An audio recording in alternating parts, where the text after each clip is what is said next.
ගොඩක් සෙනගෙනවා මෙතන හැම යාර මේ වෙලා යල්ලන මාළුනේ. ඒ හින්දා ගොඩක් කට්ටිය එනවා මේ ගන්න පොඩ්ඩක් අර බරක් වෙච්ච මාළු නෙමෙයි. මේ සාමාන්‍යයෙන් අර ගම් වලට එනකොට පොඩ්ඩක් අර අල්ලලා කරලා ටික වෙලාවක් කියන්නේ සෑහෙන වෙලාවක් ගියන් පස්සේ සමහර වෙලාවට මාළු සවුත් වෙනවා. නමුත් මේ මාළු අර එවලට අල්ලන මාළු හින්දා ගොඩක් කට්ටිය මාළු ලෑල්ල ගාව ඉන්නවා වැඩි. අර කපලා කරලා දෙන හින්දා ලේසියට ඒ හින්දා මේ ගොඩක් කට්ටිය මෙතෙන්ට එනවා.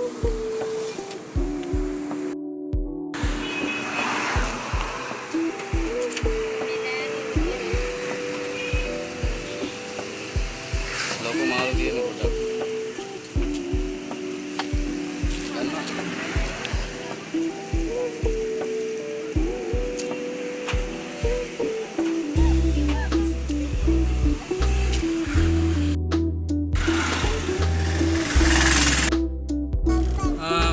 ගත්තා වමාල් ටික අරන් යන ගමන් කිලෝ රුපියල් 650ක් වුණා ටිකට මම හිතන්නේ කිලෝ එකට පොඩ්ඩක් අඩුයි. කිලෝ එකක් ගන්න කියලා කිලෝ එක 850යි ඊට පස්සේ ලොකු මාළු හිටියේ ඒකේ. ඒ ලොකු මාළු හින්දා මාළු කෝරිය 3 දිනක් ගත්තා.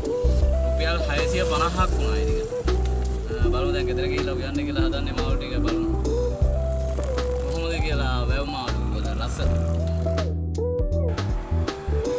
පොඩ්ඩක් ඉල්ලගෙන නැවතුම් ටිකක් මේ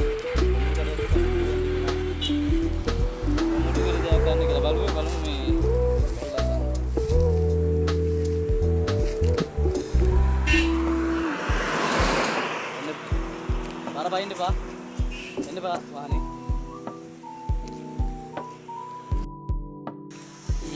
Komodo ගත්තා හැබැයි කොමඩු වල චූටි අවුලක් තියෙන හැබැයි මෙච්චරම සුපිරි නෑ. පොඩ්ඩක් පැත්තෙන් ගිහලා චුට්ටක්. අමුයි. තමයි ගත්තා.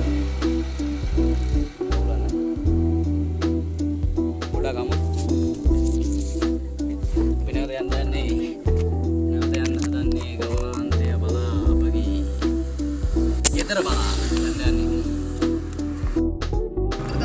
කොමුඩු දෙක ගත්තා. කොමුඩු ගෙඩි දෙකේ එක ගෙඩියක් අවුල් අනිත් එක නම් කපලා බැලුවේ නෑ. එක ගෙඩියක් කපලා බැලුවා පැත්තක් අමුයි. ආපහු දෙන්නත් බෑ. මේ කමක් නෑ කියලා අරගෙන ආවා මේ ජීවත් වෙන්න නේ හැමදේම කරන්නේ මනුස්සයෝ. ඒ හින්දා තියා කපාපු ගෙඩිය නැවත පාරක් ඒකට කියලා දෙන්න ඕනේ නෑ කියලා හිතුණා හින්දා. කමක් නෑ කියලා පැත්තක් අමු කොමුඩු ගෙඩිය අපි අරන් ආවා. කමක් නෑ නේ. ජීවත් වෙන්න හැමදේම මිනිස්සු කරන්නේ. බැහැලා කියලා කිව්වේ නමුත් ඉතින් ඒ මිනිස්සුන්ට ඉතින් අර ඒක ඇතුළට ගිහින් ඇතුළට බලන්නත් බෑනේ බැහැලාද නැද්ද කියලා. ඒ ඉතින් ගත්තා. අනිත් ගෙඩිය කපන්න වෙන්නේ ගෙදර ගිහිල්ලා ඒකත් ඔහොම වුණොත් ඉතින් කරන්න දෙයක් නැහැ. නේ? ලැබීම කියලා හිත හදා ගන්නව ඇරෙන්න. මොන වේ මිනිස්සුන්ට වෙන්නේ. හැබැයි අමුයි කියලා අදාරින්නෙත් නැහැ. අමුඩු ගෙඩියක් ඉවරයි මේ වෙනකොට. රයිට් අපි ගෙදර ගිහිල්ලා බලමු වැව් මාළු එක හදන්නේ කොහොමද කියලා. කොහොමද කරන්නේ වැව් මාළු එක හදන්නේ අදලා අද වැව් මාළුයි පානුයි අන්න තමයි හදන්නේ. බලමු වැව් මාළු එක විතරක් කන්න වේද නැත්නම් පානුත් එක්ක කනවද කියලා තීරණය වෙන්නේ වැව් මාළු හොද්ද හදන එක අනුව තමයි. අපි බලමු. ගෙදර ආවා දැන් තියෙන්නේ ගෙනාපු වැව් මාළු එක උයන්න. බලමු අපි කොහොමද වැව් මාළු එක උයන්නේ කියලා. වැව් මාළු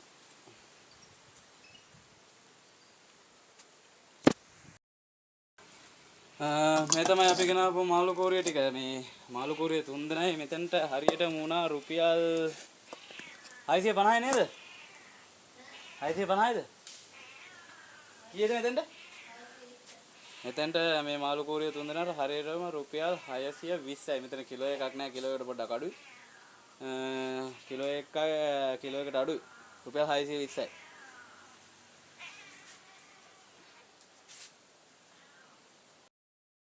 අද පොඩ්ඩක් මේ ප්‍රධාන දුෂ්ට පොඩි රෙස්ට් එකක් දුන්නා. මොකද අද මම තමයි මාළු එක හදන්න යන්නේ. ප්‍රධාන පුකා පැත්තකින් තිබ්බා. මම තමයි අද මාළු එක හදන්න යන්නේ. මේ කන්න පුළුවන් වෙයිද දන්නේ නැහැ. අද මාළු ටික තපතේයිද කියලා දන්නේ නැහැ. හදලා බලමු බැනුම් අහන්න හරි කමන්නේ මාළු කරිය අද හදනවා. කුකානි මාළු යවලා සහයක කුකා තමයි අද මාළු වෑංජනේ හදන්නේ. මාළු එක සුද්ධ කරලා ගත්තා. මේ තමයි ඒ ගෙනාව මාළු ටික සුද්ධ කරලා ගත්ත මාළු ටික. අලුත් මාළු. මාළු කෑල්ල දැක්කම කියන්න පුළුවන් සාමාන්‍යයෙන් කොහොමද මාළුවා කියලා. බලමු අද මම තමයි උයන්න හදන්නේ. බලමු කොහොමද අද මාළුවාගේ රස කියලා. අපි දාගන්න මේකට අර බැදගත්ත මිරිස් කුඩු ටික. මිරිස් කුඩු ටිකත් අපි එහෙම දාගන්නවා. දාලා ඉවරලා කහ කුඩු ස්වල්පයකුත් දාගන්නවා මෙහෙම. මිරිස් වැඩි වෙයිද දන්නේ නැහැ. අද බලන්න පුළුවන් වෙයිද දන්නේ නැහැ කෑම එක. දාලා අපි හොඳට මේක මාළු එක හොඳට කලවම් කරනවා. මේ මිරිස් තුන පහ කුඩු හොඳට මේ මාළු වල දාගටලා.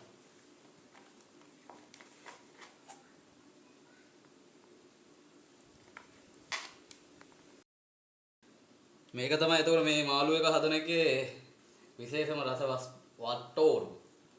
මේක තියෙනවා ගොරකා සුදු ලුණු ගම්මිරිස් ඒ ඔක්කොම කලවම් කරලා මිරිස් ගලේ දාලා අඹරලා තියෙන්නේ.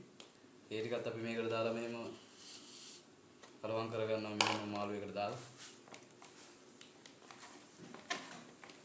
වැව් මාළු එක අර මිරිස් හොඳට ඇතුළට වැදුනාම තමයි ඒකේ අර රස හොඳට දැනෙන. සමහර කට්ටිය කියනවා මේ අර වැව් මාළු සමහර කට්ටිය ගොඩාක් කට්ටිය මේකේ මේ හැම අයින් කරන සමහර ප්‍රදේශවල. අපි නම් එහෙම අයින් කරන්නේ නැහැ. අර සමහර කට්ටිය මේකේ හැම අයින් කරගන්නවා අර නිකන් අර මේ නිකන් අර කට්ටිය කියන්නේ අර නිකන් සිනිගඳ වගේ කියලා. අපෙන් නන්නේ අපි අර සුදු ලුණු ගම්මිරිස් අර මේ යහමින් පොඩ්ඩක් දාන්න පස්සේ ඒක අවුලක් නැහැ. මේ ෂේප් ලුණු පොඩ්ඩකුත් මෙහෙම දාලා අපි කලවම් කරගෙන මේ විදිහට අපි ටිකක් කළා. මේ මාළු එක පොඩ්ඩක් මෙහෙම තියෙනවා. අපි ටික වෙලාවක් මේ මිරිස් කුඩු තුන පාගුඩු ඔක්කොම කලවම් කරලා රසකාරක මොකුත් නැහැ. රසකාරක මොකුත් දාන්නේ නැහැ. එරෙම අර බැදගත්ත තුන පහ කුඩු මිරිස් කුඩු ඒ වගේම තමයි අර ගලේ අඹරලා ගත්ත ගොරකා සුදු ලුණු ගම්මිරිස් ඒ ටික තමයි දැන් මේ ඔක්කොම දාලා තමයි මේ කලවම් කරලා තියෙන්නේ.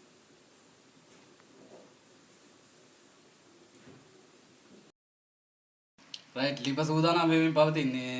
මොකද ගෑස් එක උයන්නේ දරලිපේ තමයි උයන්නේ. මොකද අර වැව් මාළු නෙමෙයි ඕනම කෑමක් උයනකොට මේ අර ගෑස් එක උයනකට වැඩිය අර දරලිපේ උයනකොට පොඩි අමුතුම රහක් තියෙනවා. රයිට් දැන් තෙල් ටික දාලා ඉවරයි. තෙල් ටික පොඩ්ඩක් කරනකන් ඉන්නවා. ඊටු ටික දාන්න. රයිට් දැන් තෙල් එක ගානට කරගලා තියෙන්නේ. දැන් ඊට පස්සේ අපි දානවා මේකට සුදු ලුණු ටික. සුදු ලුණු ටිකයි ලුණු රන්ට් මේ ඔක්කොම දාලා අපි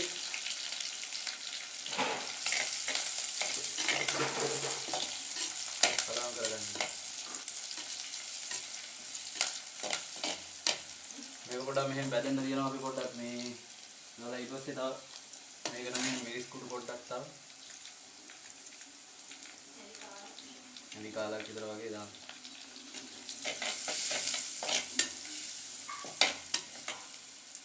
මොකද මිරිස් තියෙනවා මන්න අපි දැන් අපේ ගෙදර නම් ගොඩක් දුර මිරිස් වැඩිපුර කනවා. මේ රටේ පොඩ්ඩක්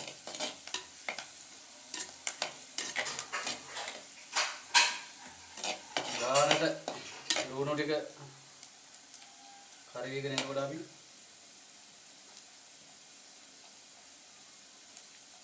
මාළු එක දානවා. තව චුට්ටක් කරලා මේක මෙහෙම කරවෙන්න තියෙනවා පොඩ්ඩක්. ඊට මේක තව පොඩ්ඩක් මේ බැදෙනකම් පොඩ්ඩක් තියනවා අපි. ලුණු ටික සුදු ලුණු ටික කරපිංචාරම් ටික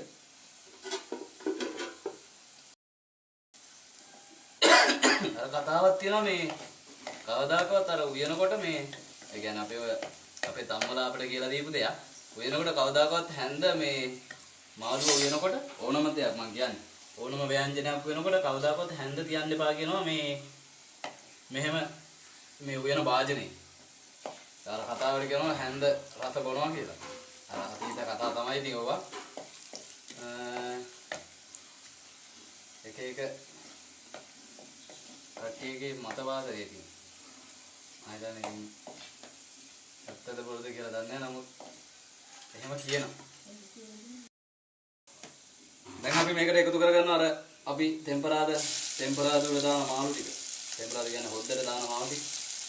අපි මේ එකතු කරගන්නවා මේ ආකාරයට. එකින් එක.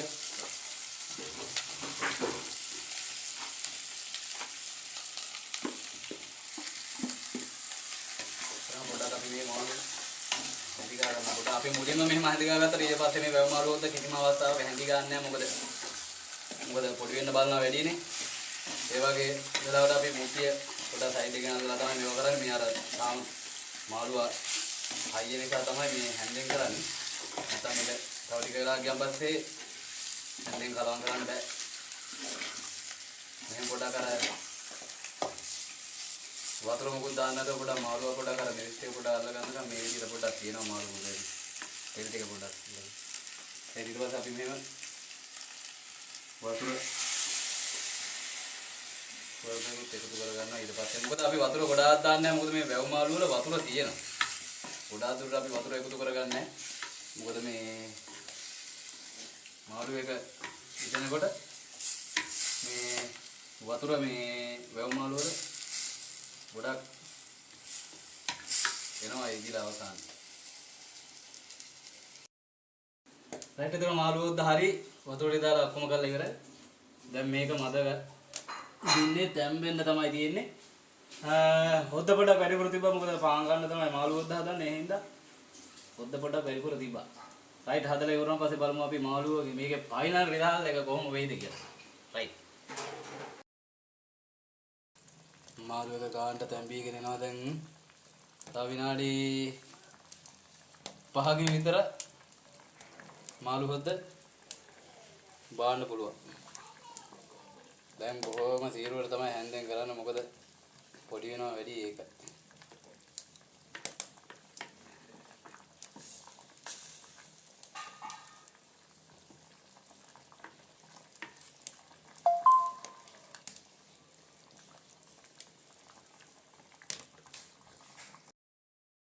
රයිට් මාළු හොද්ද හැදිලා ඔක්කොම අවසానයි. මේ තමයි අවසානම රිසල්ට් එක මාළු හොද්දේ. රසට දිනනවා. පාන් ගන්න පුළුවන් ඇති වෙනකම්. මේ තමයි මාළු හොද්ද. රස පාටට දිනනවා අවුලක් නැහැ.